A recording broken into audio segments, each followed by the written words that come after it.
The clock on the dashboard read 11:43 p.m. as Special Agent Michelle Rodriguez let out a tired sigh. She'd just wrapped up the biggest case of her career, a human trafficking ring that had been operating across 3 states. After 18 months of undercover work, dozens of victims were finally safe and their captors were behind bars. All she wanted now was to get home, take a hot shower, and crawl into bed. The streets of suburban Virginia were quiet at this hour. The autumn air was crisp, and leaves scattered across the empty roads as her car moved through the night. Michelle had made this drive hundreds of times before. It was her usual route home from the FBI field office. Tonight felt different, though. Maybe it was exhaustion from the case, or maybe it was that sixth sense that FBI agents develop over years of service. That's when she noticed the police cruiser in her rearview mirror. At first, she didn't think much of it. She was doing everything by the book, as usual. Speed limit, perfect, complete stops at every sign, signals for every turn.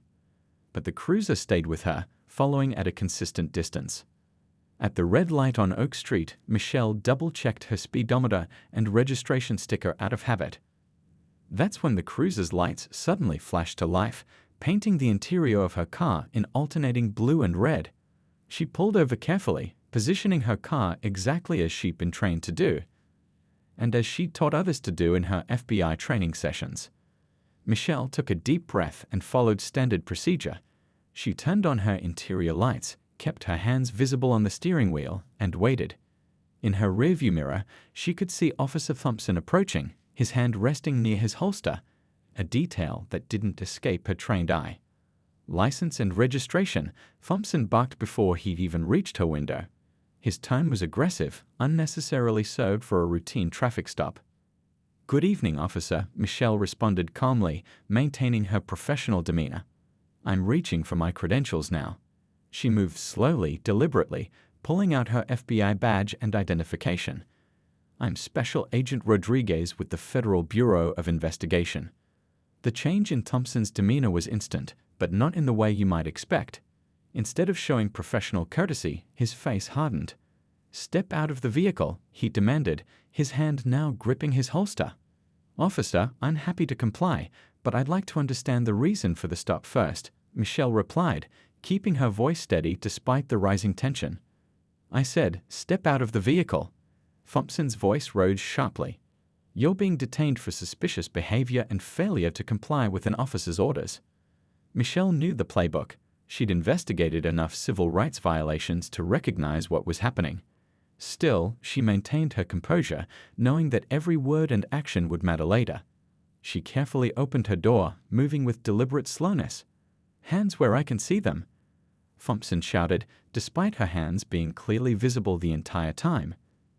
"Turn around and face the vehicle." Other cars were starting to slow down as they passed, their headlights illuminating the scene. Michelle could see people pulling out their phones, recording what was happening. Good, she thought. Witnesses and documentation would be crucial later. "Officer Thompson," she said calmly, reading his nameplate, "I want to be clear that I'm complying with your orders under protest. I'm an FBI agent returning from a federal operation, and your actions right now are." She didn't get to finish. Thompson grabbed her arm, spinning her around roughly. "You're under arrest for resisting and disorderly conduct," he announced, cranking her arms behind her back as the handcuffs clicked into place. As she was led to the police car, Michelle noticed a young woman in a nearby parked car filming everything. Their eyes met briefly, and Michelle gave her a small nod. She knew this incident was far from over, it was just beginning. The last thing she saw before being placed in the back of the police car was her FBI badge lying on the ground where Thompson had thrown it. The metal caught the streetlight, gleaming against the dark pavement, a symbol of justice temporarily disregarded but not forgotten. The fluorescent lights buzzed overhead in the precinct's holding area, casting harsh shadows across the gray walls. Special Agent Michelle Rodriguez sat perfectly still on the metal bench, her back straight despite her exhaustion. The handcuffs had left red marks on her wrists, but she refused to show any discomfort. After 3 hours in this cell, she'd memorized every crack in the ceiling, every scuff on the floor. From her position, she could hear Officer Thompson's voice carrying down the hallway, laughing with his colleagues. Yeah, she claims she's FBI, he was saying. Probably bought the badge online. These people always try something. Michelle's jaw tightened, but her face remained neutral. 15 years of undercover work had taught her the value of patience. Each dismissive comment, each procedural violation, each minute of unnecessary detention, she catalogued them all in her mind with clinical precision. A young desk officer walked past her cell for the third time, glancing at her uncertainly. Michelle could read the doubt on his face. She'd seen that look before, the slow realization that something wasn't right about this situation. "Excuse me," she called out quietly. "Has anyone contacted the FBI field office yet? Agent Walker is waiting for my case report, and he'll be wondering where I am." She kept her tone conversational, planting seeds of doubt. The desk officer hesitated. I'll check on that," he stammered, hurrying away. Michelle allowed herself a small smile. Sometimes the smallest pebble could start an avalanche. Through the window of her cell, she watched the station's normal nighttime activities. Officers came and went, paperwork was shuffled, coffee was poured. But there was an undercurrent of tension growing. She caught fragments of whispered conversations. "Did you run her credentials?" "Thompson said he did. But did anyone actually call? FBI doesn't mess around." At hour 4, the energy in the station shifted. A sergeant she hadn't seen before appeared, frantically speaking into his phone. More whispers, more worried glances. Michelle maintained her composed posture, but inside she was noting every name, every face, every procedural failure. The young desk officer reappeared, this time with keys in his trembling hands. "Ma'am," he said, his voice cracking slightly, "there seems to have been a misunderstanding." Michelle stood slowly, smoothing her wrinkled suit jacket. "A misunderstanding," she repeated, her voice level but carrying to every corner of the now silent station. "Is that what we're calling it?" The sergeant rushed over, practically pushing the desk officer aside. "Agent Rodriguez, we sincerely apologize for this unfortunate incident. We've verified your credentials with Agent Walker, and you're free to go, of course." "Of course," Michelle echoed, accepting her belongings one by one. Her phone, dead now. Her badge, slightly scuffed from where it had hit the pavement. Her car keys, wallet, and FBI identification, all carefully documented as they were returned. As she signed the release forms, she noticed Officer Thompson standing in a far corner, his earlier bravado replaced by a sickly pallor. She met his eyes for a brief moment, her gaze steady and unwavering. He looked away first. "Someone will drive you to your car," the sergeant offered, desperation evident in his voice. "Or we can call you a taxi, whatever you prefer." Michelle shook her head slowly. "No, thank you. I'll walk. It's only a few blocks, and I could use the fresh air." She turned to face the room of officers, many of whom suddenly found their shoes fascinating. "I'm sure I'll be seeing all of you again soon." The night air felt sweet after hours in the stale cell. Michelle walked slowly, her heels clicking on the sidewalk in a steady rhythm.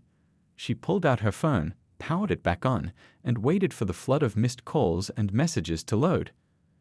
A text from Agent Walker appeared. "Where are you? Trafficking Task Force needs your signature on final docs." Michelle began typing her response, choosing her words carefully. "Got held up at local PD. Interesting story. Meet me early tomorrow. We need to talk about launching a new investigation."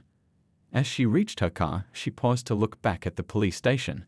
The windows glowed in the darkness, and she could almost feel the panic building inside. They thought this night was ending, but Michelle knew better. This was just the beginning of a much longer story. She smiled slightly as she started her car. Sometimes the best lessons in justice came from experiencing injustice firsthand.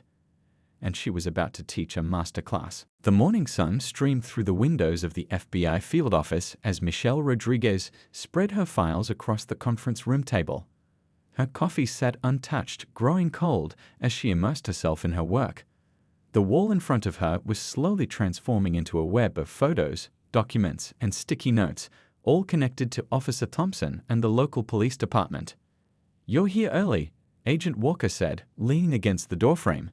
He studied the wall of evidence with raised eyebrows. "Really early." "Couldn't sleep," Michelle replied, not looking up from the personnel file she was reviewing. Did you know Officer Thompson has had 27 complaints filed against him in the past 5 years? 27. And guess how many were properly investigated? Walker moved closer to examine the documents. Let me guess, 0? 2, Michelle corrected, finally looking up. Both times because the complainants had video evidence. But even then, he only got a written warning. She stood up, pointing to different sections of her wall. Look at this pattern. Traffic stops, random searches, harassment complaints, all targeting specific communities. And these are just the people who dared to file complaints. Walker whistled low. And those are just Thompson's files. What's all this? He gestured to another cluster of documents. Michelle's eyes lit up with the intensity that her colleagues knew meant trouble for someone. That's where it gets interesting. I started pulling records on other officers in the department. The ones who were on duty last night, the ones who processed my arrest. Guess what I found? She pulled up a digital map on her laptop, pointing to dozens of red dots scattered across the city. Each dot represents a civil rights complaint. Look at the concentration in certain neighborhoods. Now look at the patrol patterns of these 5 officers, including Thompson. Walker leaned in closer, his expression growing serious. They're targeting these areas deliberately. Exactly, Michelle nodded. But here's what really caught my attention. She clicked through several scanned documents. See these dismissal patterns? Every time someone tries to file a complaint, the same lieutenant signs off on dismissing it. Lieutenant Reynolds. And look at these property records I pulled. She pointed to a series of documents showing business ownership records. Reynolds owns several properties in the areas where complaints dropped off suddenly. Almost like people stopped complaining because they were afraid of something or someone. The conference room door opened again, and Director Chen walked in, taking in the evidence wall. Agent Rodriguez, I got your message. Walk me through what you found. Michelle straightened up, her voice steady and determined. Director, what happened to me wasn't an isolated incident. It was just the tip of the iceberg. I think we're looking at a systematic pattern of civil rights violations, possibly tied to corruption at multiple levels within the department. She played a series of dashboard camera videos on her laptop, each showing similar patterns of harassment and intimidation. These officers aren't just acting on personal bias. They're working together, targeting specific communities, and someone higher up is protecting them. Director Chen studied the wall carefully, his expression grave. You realize what you're suggesting? This would be a major investigation, potentially involving federal corruption charges. Yes, sir, Michelle replied firmly. And I want to lead it. The director was quiet for a moment, studying the evidence Michelle had gathered in just one night. Finally, he nodded slowly. You have 48 hours to bring me a formal proposal. I want everything. Scope, resources needed, potential risks. If this is as big as you think it is, we need to do this by the book. Already working on it, sir, Michelle said, pulling out a detailed outline from under her stack of files. And there's something else you should see. She clicked to another folder on her laptop, revealing dozens of email threads. I've been getting messages all morning. People who saw the video of my arrest last night, reaching out to share their own stories. They've been afraid to come forward before, but now. Walker picked up one of the printed emails, reading it carefully. They see you as proof that someone might finally listen. Michelle nodded, her expression determined. Exactly. These people have been silenced for years. They deserve justice, and we're going to make sure they get it. As Director Chen and Walker left the conference room, Michelle turned back to her evidence wall. She picked up a red marker and drew a new connection between documents, then stepped back to study the growing web of corruption before her. Her phone buzzed with another message, another witness coming forward, another piece of the puzzle. She smiled slightly, remembering Thompson's smug expression from the night before. He thought he was untouchable, protected by his badge and his connections. He had no idea what was coming. Michelle picked up her now-cold coffee and took a sip, not minding the temperature. She had work to do, and this was just the beginning. Sometimes justice took time, but with each new piece of evidence, each new witness coming forward, the truth was getting harder to hide. And Michelle Rodriguez was very, very good at exposing the truth. 2 weeks had passed since that night at the police station, and Michelle Rodriguez's conference room had transformed into a command center. What started as a single wall of evidence had grown to cover every available surface. But now she wasn't working alone. "We've got another one," Agent Parker announced, walking in with a fresh stack of files. Store owner on Pine Street says Thompson and his buddies would park outside his shop every night until he started paying protection money to their favorite charity. She made air quotes around the word charity. Michelle looked up from her computer where she was reviewing dashcam footage. "Let me guess, the same community outreach foundation owned by Lieutenant Reynolds." "Bingo," Parker confirmed, adding another red string to their evidence board. "And get this, the foundation's tax records show they received over $500,000 in donations last year, but there's no record of any actual community programs." The room buzzed with activity as other agents worked their angles. In one corner, Agent Wilson was interviewing a former dispatcher who had come forward with recordings of suspicious radio traffic. At another desk, tech specialists were analyzing patrol patterns and complaint records, revealing clear targeting of specific neighborhoods. Michelle called Agent Walker from his computer. "You need to see this." He turned his screen to show a series of email exchanges. "Remember that young officer who helped release you? He just sent over some interesting internal communications. Looks like Thompson and his crew had a special code for targeting certain businesses." Michelle leaned in to read, her expression hardening. They called it community improvement, marking businesses that needed to be improved through increased police presence until they got the message. She straightened up, addressing the room. "Okay, everyone, let's put it all together. What do we have so far?" Parker stood at the main evidence board, pointing to different clusters of information. "We've got documented evidence of systematic harassment, illegal stops, and unlawful arrests spanning 5 years. At least 30 business owners have come forward about the protection racket. The Foundation's financial records show clear money laundering patterns." "And here's where it gets bigger," Wilson added, hanging up his phone. "That dispatcher just confirmed that Reynolds isn't the top of the chain. She's heard radio calls involving Captain Brooks and possibly even higher." Michelle nodded, making notes on her tablet. "The Department of Justice Civil Rights Division is sending a team tomorrow. We need everything organized and rock solid." She paused, looking at a new email notification. "And we just got the warrant for Thompson's personal devices. Tech team, you're up. I want everything."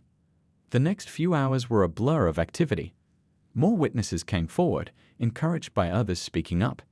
Each new piece of evidence revealed deeper layers of corruption. Michelle moved between teams, connecting dots that others might have missed, her experience in human trafficking investigations helping her trace the complex web of money and power. Late that evening, as most of the team was heading home, Michelle stood before the evidence boards, lost in thought. Photos of victims stared back at her, shop owners who'd lost their businesses, families who'd been harassed out of their homes, young people whose lives had been derailed by false arrests. "Still here?" Director Chen's voice broke through her concentration. "It's past 9. "Just reviewing everything before the DOJ meeting tomorrow," Michelle replied, not taking her eyes off the board. "We can't miss anything. These people have waited too long for justice." The director studied the evidence wall. "You've built an impressive case, but you know they're going to fight back hard once we move on this." Michelle finally turned to face him. "Let them try. We've got something they don't." "What's that?" She gestured to the wall of victim statements and evidence. "The truth, and enough brave people finally ready to tell it." Chen nodded slowly. "The press is starting to sniff around. Word's getting out that something big is coming." "Good," Michelle said, turning back to the board. "Let them wonder. Let them worry. Tomorrow, we start taking their whole corrupt system apart, piece by piece." She picked up a marker and drew one final line connecting 2 documents. "You know what the best part is?" she asked, a slight smile playing at her lips. "What's that?" None of this would have happened if Thompson hadn't decided to harass the wrong FBI agent that night. She capped the marker decisively. Sometimes justice needs a push in the right direction. As she gathered her things to finally head home, Michelle's phone buzzed with a text from Parker. "Tech team just cracked Thompson's phone. You're going to want to see this first thing tomorrow." Michelle smiled. Tomorrow would be interesting indeed. The house of cards was about to come crashing down, and she had a front row seat to watch it fall. The first warning came in the form of a broken car window. Michelle Rodriguez stood in the FBI parking garage, glass crunching under her shoes as she photographed the damage to her vehicle. A small rock lay on the driver's seat, wrapped in a note that read simply, "Back off." "They're getting nervous," Agent Walker said, bagging the note as evidence. "You should see the morning papers." Michelle had seen them. Local headlines screamed about a witch hunt against the police department. The police union had released a statement defending their officers and questioning the FBI's motives. But what really caught her attention was the small article buried on page 6 about a local business owner who'd suddenly closed shop and left town. "Our witness from Pine Street," she said, showing Walker the article on her phone. "The one who gave us the financial records. This isn't a coincidence." Back in the command center, the atmosphere was tense. Agent Parker was on the phone, her expression grim. "Another one," she announced, hanging up. "Mrs. Lee from the grocery store says 2 officers came by this morning for a routine inspection, spent an hour going through our licenses, making threats about health code violations." Michelle added another pin to their map. "They're targeting everyone who talked to us, but they don't know who all has come forward." She turned to the team. "Get me everything on these inspections. Every officer involved, every report filed." Already on it, Wilson called from his computer. "And you need to see this. Someone tried to access our case files through the department's computer system last night. Amateur hour, left digital fingerprints everywhere." The investigation had struck a nerve, and the pushback was getting stronger. Anonymous calls flooded the FBI tip line with false allegations. Social media buzzed with orchestrated campaigns questioning Michelle's credibility. Even some local politicians were starting to make noise about federal overreach. But for every act of intimidation, 2 more witnesses came forward. The truth was spreading, and no amount of pressure could stop it now. Later that afternoon, Michelle sat in her car outside the courthouse, reviewing her notes for a meeting with federal prosecutors. Movement in her rearview mirror caught her eye. A dark SUV pulling up behind her, blocking her in. Her hand moved instinctively toward her weapon, but she forced herself to remain calm as 2 men approached her car. She recognized them immediately. Officers Clark and Reynolds, Thompson's closest allies. "Agent Rodriguez," Clark called out, his tone falsely friendly. "Got a minute to chat?" Michelle stepped out of her car, maintaining a safe distance. Other people were walking nearby, witnesses, she noted mentally. "Officers, what can I do for you?" "Just wanted to have a friendly conversation," Reynolds said, moving to block her view of the courthouse entrance. "About all these wild accusations flying around." "Anything you'd like to say can be directed to our legal team," Michelle replied evenly, noting the way they tried to box her in against her car. "Come on now." Clark stepped closer. "We're all law enforcement here. Surely we can work something out. People could get hurt if this gets out of hand, careers ruined, pensions lost. Would be a shame if something happened to all those witnesses of yours." Michelle smiled, but it didn't reach her eyes. "Is that what this is? A threat? Because I've got to tell you, you're not very good at this." She reached into her pocket and pulled out her phone, showing them the screen. "By the way, we're being recorded. Wave to the camera, boys." Their expressions darkened as they noticed the small camera on her lapel, its red light blinking steadily. "This entire conversation has been transmitted live to our office," she continued, "along with the GPS coordinates and vehicle details of your unmarked car. Would you like to continue this friendly chat?" The officers stepped back, their intimidation play falling apart. "This isn't over," Reynolds muttered as they retreated to their SUV. "Actually, it is," Michelle called after them. "And officers? Thanks for the evidence. Witness intimidation is a federal crime." As they drove away, Michelle pulled out her phone to call Director Chen. "Sir, remember how we were discussing whether they'd try something stupid? Well, they just did, and we got it all on tape." She watched their SUV disappear around the corner, a sense of satisfaction settling over her. They thought they could scare her, but all they'd done was give her more ammunition. The net was tightening, and they were feeling the pressure. Back in her car, Michelle's phone buzzed with a message from Parker. "Tech team finished analyzing Thompson's phone. You're not going to believe what we found. How fast can you get back? Michelle started her car, a determined smile playing at her lips. The pushback was getting stronger, but so was their case. For every threat, for every attempt at intimidation, they were gathering more evidence. The truth was like a snowball rolling downhill, growing bigger and more unstoppable with each passing day. And she was just getting started. The tech lab hummed with energy as Michelle Rodriguez stared at the screen before her, her coffee forgotten in her hand. "Play that again," she said, leaning forward. The audio crackled to life. Thompson's voice, clear as day, speaking to Lieutenant Reynolds about their community improvement program. Except now they knew what those words really meant. "Got it from his encrypted messaging app," the tech specialist explained, pulling up more files. "Once we cracked his phone, everything was there. 5 years of messages, voice notes, even a spreadsheet tracking their collections." Michelle scrolled through the documents, each one more damning than the last. "They weren't just harassing people," she said quietly. "This was a full-scale extortion operation." Agent Parker burst into the room, waving a stack of papers. "You're going to want to see this. Remember that charity foundation? We followed the money. Guess where it ends up?" She spread the documents across the desk: bank statements, property records, offshore accounts. The web of corruption was bigger than any of them had imagined. "They were laundering the money through the foundation," Michelle said, connecting the dots. "Then investing it in real estate through shell companies, forcing people out of their homes, then buying up the properties at reduced prices. And look who's on the board of directors for these companies." Parker pointed to a name that made Michelle's eyes narrow. "Police Commissioner Richards himself." The room fell silent. Going after big cops and lieutenants was one thing. Taking on the commissioner, that was another level entirely. Michelle's phone buzzed. A text from one of their informants. "Emergency meeting called at the station. Something big going down." "They know we're close," she said, gathering the evidence. Time to move. The next few hours were a blur of activity. Teams of agents spread across the city, gathering final pieces of evidence.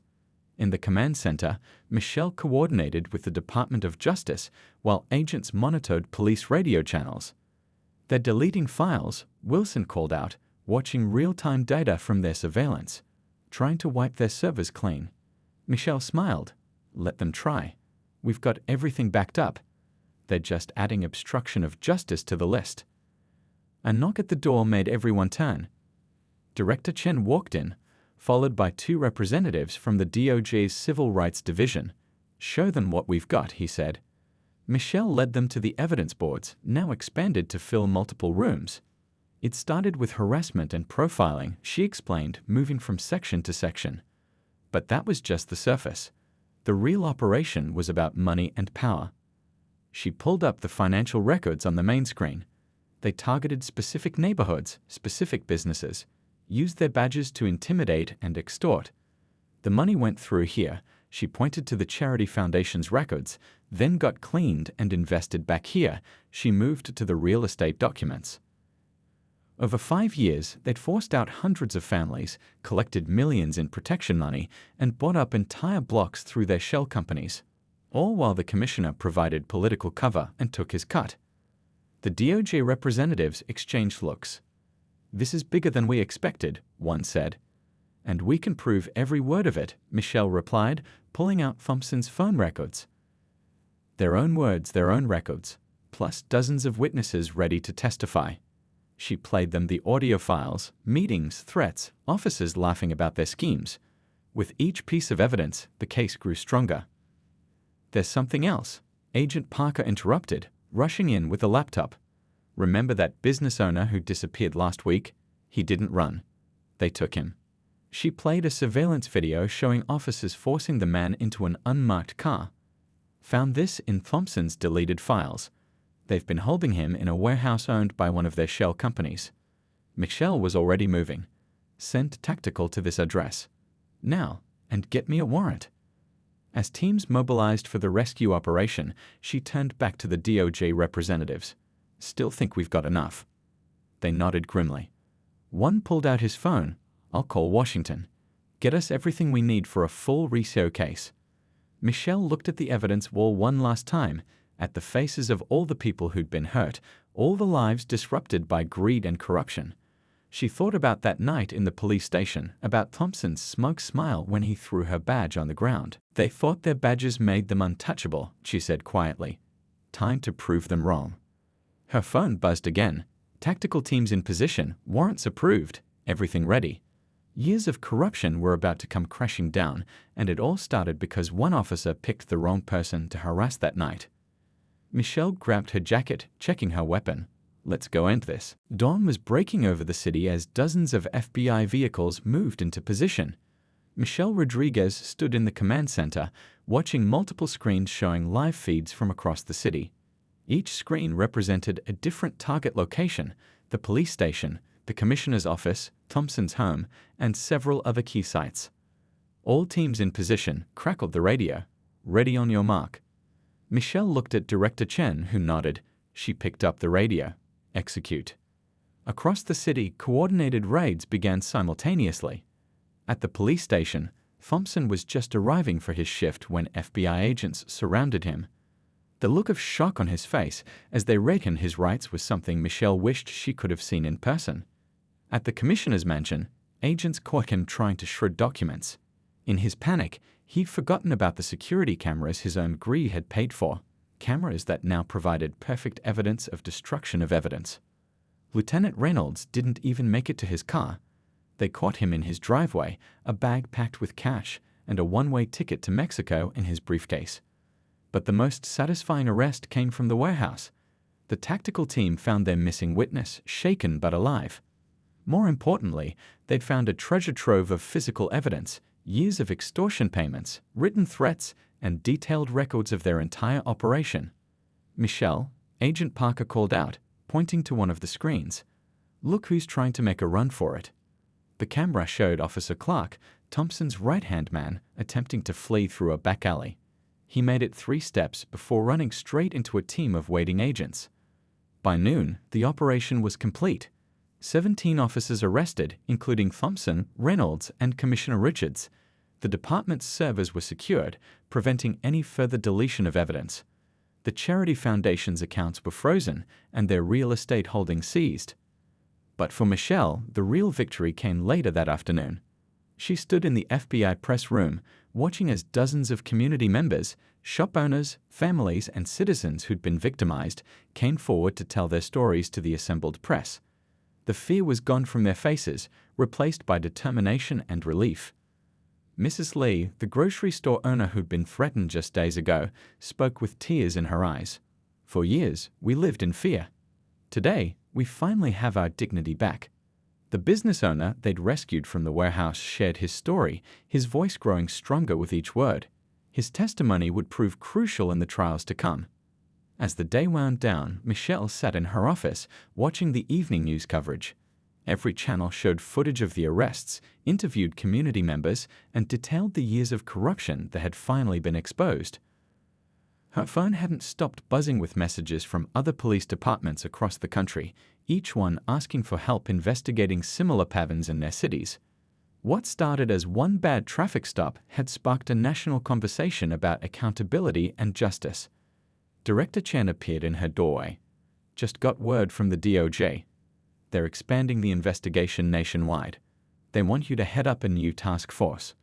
Michelle looked at the photo on her desk, her FBI Academy graduation day, when she'd first sworn to uphold justice for all. What kind of task force? Special unit focusing on law enforcement corruption and civil rights violations. Your case is going to be the blueprint. He smiled. They're calling it Operation Clean Shield. She thought about that night in the police station, about all the people who'd suffered similar treatment but never got the chance to fight back. When do we start? There's more, Chen added. The FBI Academy wants you to develop a new training program, teaching future agents how to recognize and investigate corruption, how to protect civil rights. Your case will be the core curriculum. Michelle stood up, looking out her window at the city lights. Somewhere out there, Thompson sat in a cell, probably wondering how it had all fallen apart. She hoped he realized that his biggest mistake wasn't targeting an FBI agent, it was thinking he was above the law in the first place. You know what the best part is? She said to Chen. Every officer who goes through that training will learn that no badge makes you untouchable. That justice applies to everyone, even those who wear the uniform. Her phone buzzed one last time. A message from Agent Parker. You should see the holding cells. Thompson and Richards are already turning on each other, both trying to make deals. Michelle smiled. The wall of blue silence was crumbling, and with it, years of corruption were being exposed. But more importantly, a community was healing, faith in justice was being restored, and real change was beginning. She picked up the case file marked Operation Clean Shield and opened it to the first blank page. There was still work to be done, more departments to investigate, more communities to help. But tonight, in this city at least, justice had won. And it all started because one corrupt officer made the mistake of pulling over the wrong FBI agent on a quiet night in Virginia.